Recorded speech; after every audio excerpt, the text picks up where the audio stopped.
आसिफ अली जरदारी साहब, नवाज शरीफ साहब, शहबाज शरीफ साहब, ये जब ऐवान में आए तो हमने इनका मैंडेट चोर के नारों से इस्तकबाल किया। नून वाले अपने गमाश्ते गैलरियों में लाए थे और आपने ये देखा कि नवाज शरीफ, शहबाज शरीफ और इनके साथ आए हुए वो जेली एमएनएस जो फॉर्म 47 पे एमएनए बने थे, जिसने रोल पे दस्तखत किया, हमने रोल 47 के एमएनए के नारे लगाए। आज की ऐवान की चूंकि पहला दिन था तो लिहाजा हमने हाथ होला रखा है और हर दिन के साथ हमारा एहतजाज शदीद तर होगा। इन्होंने जो 2 साल में कौम के साथ जो जुल्म और जबर किया है, जितने लोगों को लाठियों से पीटा है, जितने बोगस FIRs किए हैं, जितना इलेक्शन के नाम पे धांधली की है, हमारे उम्मीदवारों को अगवा किया, हमसे कागजात छीने, हमसे बेट छीना, इन 2 सालों का इंतकाम हर असेंबली में लिया जाएगा। हर जुल्म का इंतकाम हम लेंगे। वो दिन खत्म हो गए जब लोग उठाए जाने के खौफ से कुछ बोला नहीं करते थे। अब पूरी असेंबली के तमाम मेंबरान, तमाम सूबाई असेंबलियों के मेंबरान और पाकिस्तान तहरीक इंसाफ बहैसियत जुमात हर किस्म के जबर के खिलाफ न कि सिर्फ आवाज उठाएगी, बल्कि जो इदारा या जो शख्सियत हमारे खिलाफ जो कार्रवाई करेगी उसका नाम लेकर बात करेंगे। बहुत हो गया पाकिस्तान के साथ और अवाम के साथ। इस दिन का इंतजार था कि जब हम आएंगे और कौम की आवाज बन के यहाँ पे कानून की हुक्मरानी की बात करेंगे। ये अगवा किया जाना, ये जबरदस्ती वफादारियां तब्दील करवाना, ये लोगों का मैंडेट फॉर्म 47 पे चोरी करवा के देना, अवाम ने जब आपने हमारे हाथ पांव बांध के पोलिंग बूथ में भेजा तब भी अवाम, आपने 9 महीने में दहशतगर्द कहा, अवाम ने उन दहशतगर्दों को 2/3 से ज्यादा अक्सरियत से नवाजा है। लिहाजा कौम PTI के साथ खड़ी है, खान के साथ खड़ी है। आपने उस मैंडेट का एहतराम नहीं किया और हमारा मैंडेट नहीं, पाकिस्तान का मैंडेट चोरी किया। बस करना चाहिए था आपको। पाकिस्तान की सालिमियत के साथ ये खिलवाड़ हैं और नवाज शरीफ इस खेल के बुनियादी किरदार हैं जो तमाम मोहरे इला रहा है। सिर्फ नवाज शरीफ या उसकी पार्टी को इक्तदार में लाने के लिए हम इलेक्शन से पहले भी चीख रहे थे। सारा निजाम अदल दाव पे लगाया हुआ है। इलेक्शन कमीशन, इदारे, पुलिस, ब्यूरोक्रेसी सब जो हैं उनके स्टूजिज बने हुए हैं। तो लिहाजा पाकिस्तान के अवाम ये आगाह हो, खान के 2 टोक अल्फाज हैं कि हमारी असल जंग जो है आज से शुरू है और ये जंग हर रोज के साथ बढ़ती जाएगी। हम मजीद बेगुनाह असीरों की नजरबंदी को परमिट नहीं कर सकते हैं। हम इलेक्शन कमीशन की जो दस्तराजियां हैं और आए दिन हमारे साथ नाइंसाफियां कर रहा है, अब इसका इख्तिताम होना चाहिए। और election, national assembly, senate of Pakistan और प्रोविंशियल असेंबलीज, इन सब में अब हम यकावाज होके इनको एक्सपोज भी करेंगे। इनके खिलाफ हर रोज एहतजाज सख्त से सख्तर होगा।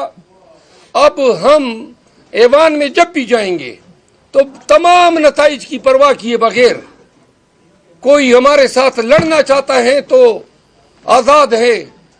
हमने आज भी तामुल से काम लिया जब उनकी खवातीन जो है गलत इशारे कर रही थी, लेकिन आज भी हमने तामुल से काम लिया। आइंदा जो है जब कल स्पीकर का इंतखाब होगा तो जो जेली एमएनएस बैठे हुए हैं उनके वोट डालने पे हमारा एहतजाज होगा।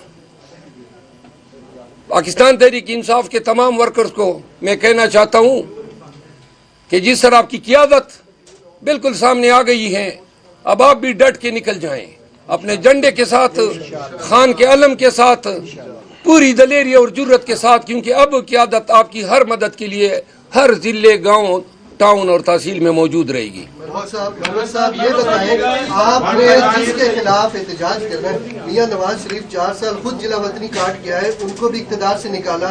आप समझते हैं कि वो इस काबिल हैं कि उन्होंने इमरान खान को अंदर किया हुआ है? आपको जिनके खिलाफ एहतजाज करना चाहिए उनके खिलाफ खुल के क्यों नहीं बात कर रहे? हमारा एहतजाज सबके खिलाफ था, नवाज शरीफ और उनके सहूलतकारों के खिलाफ था। सहूलतकारों का नाम लें। सहूलतकार आपको पता है कि पूरी एस्टेब्लिशमेंट की ईमा पे ये तो बना हुआ है। एस्टेब्लिशमेंट का नाम क्या है सर? उसका कुछ कौन बना उनको कर रहा है?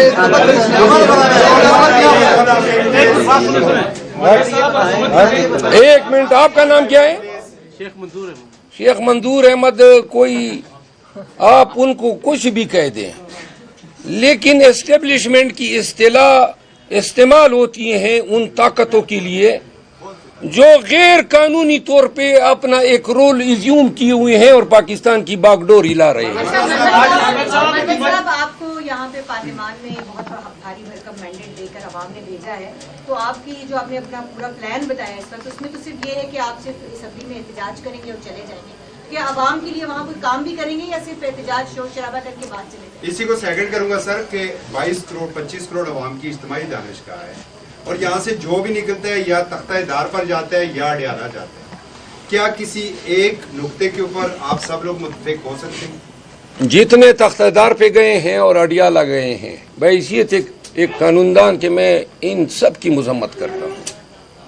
मैं कानून की हुक्मरानी वाला आदमी हूँ, मेरी पार्टी की हुकूमत होगी और अगर मरियम नवाज के खिलाफ किसी ने गैर कानूनी तौर पे कार्रवाई करनी चाहिए, मैं पहला शख्स हूंगा कि उसका हाथ रोकूंगा।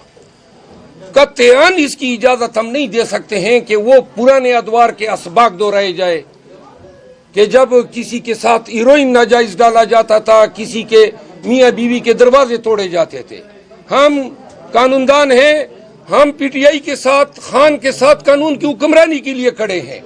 तो लिहाजा मैं बहैसियत कानूनदान जब तक पीटीआई का हिस्सा रहूंगा, इंशाअल्लाह मेरी बुनियादी इंसानी हकूक और कानून की हुक्मरानी की बात मेरे लिए अवलीन तरजीह है। दूसरी बात जो आपने सवाल किया कि अवाम के लिए हम क्या कर सकते हैं, देखिए पहली बात तो ये है जिसको हजम करना बड़ा मुश्किल है कि ये लोग जेली तरीके से हुकूमत कायम कर रहे हैं।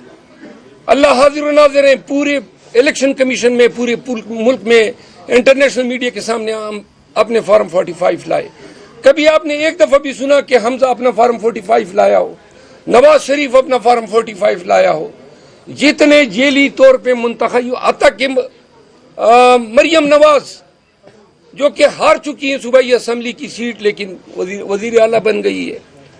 मुल्क में इन रिटर्निंग ऑफिसर के जरिए जो गिनावना खेल खेला गया है, इससे एक अहम सबक सब पूरी कौम जान लें कि आज तो आपने आरओ के हाथ मरोड़ के उनसे 47 के जरिए अपने आप को जितवा दिया। आइंदा 4-5 साल के बाद जब इलेक्शन होंगे तो कौन लोग अवाम में जाएंगे? हाँ, आरओ के हाथ मरोड़ने के पीछे सब भागेंगे। आपने जमहूरियत का मुस्तकबिल दाव पे लगाया है। अवाम के लिए हम और खान का ये पैगाम है कि जिस तरह 2/3 से ज्यादा अक्सरियत से कौम ने पीटीआई पे एतमाद किया है, इसका हक है कि हम अवाम को डिलीवर करें। तो लिहाजा इस ऐवान में और ऐवान से बाहर अवामी खिदमात के सिलसिले में हम एक पॉजिटिव किरदार अदा करेंगे। उन पॉलिसीज को हम मुरतब या मुतारफ कराने की कोशिश करेंगे जिससे अवाम को सहूलियात हासिल हो। एक चीज हम इब्तदाई तौर पे ऐलान कर रहे हैं कि हम आईन में, कानून में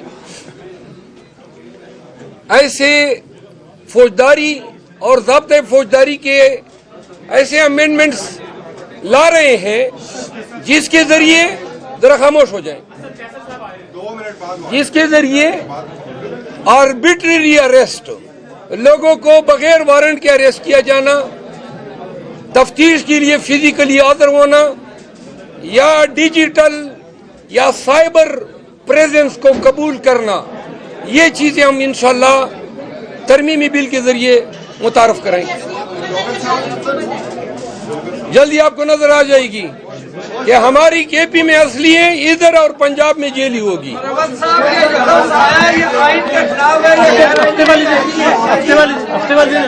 एहतजाज के बारे से हाँ, एक बात और अलग उठाया इन्होंने, आप करने वालों ने अलग चैन में नहीं जान ली है। अच्छा सुने, एक बात और, हफ्ते को खान की काल पे पूरे पाकिस्तान से निकलने की अपील करता हूं। हर शहर में, कस्बों में, देहात में, बड़े शहरों में पाकिस्तानियों अपने वोट के तकद्दुस के लिए और इन चोरों से अपनी दायमी निजात के लिए एक दफा निकलो।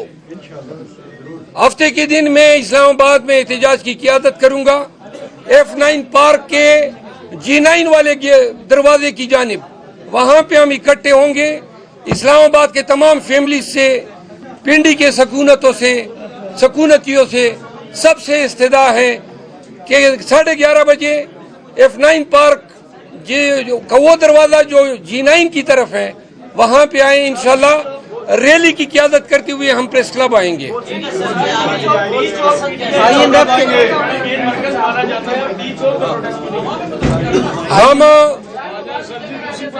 हम F9 पार्क से प्रेस क्लब आएंगे। डी चौक पे हम तब आएंगे जब धरने पे आएंगे इंशाल्लाह।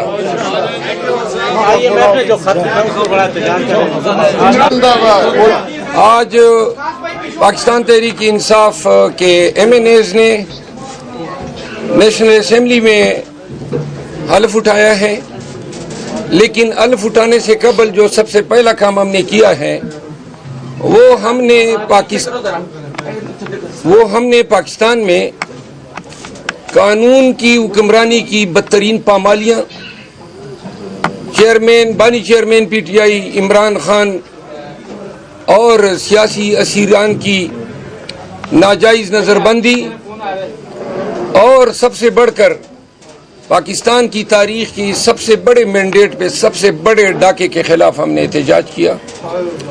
आपने देखा कि हमने प्लेकार्ड्स उठाए, नारे लगाए और जो मैंडेट चोर थे, आसिफ अली जरदारी साहब, नवाज शरीफ साहब, शहबाज शरीफ साहब, ये जब ऐवान में आए तो हमने इनका मैंडेट चोर के नारों से इस्तकबाल किया। नून वाले अपने गमाश्ती गैलरियों में लाए थे और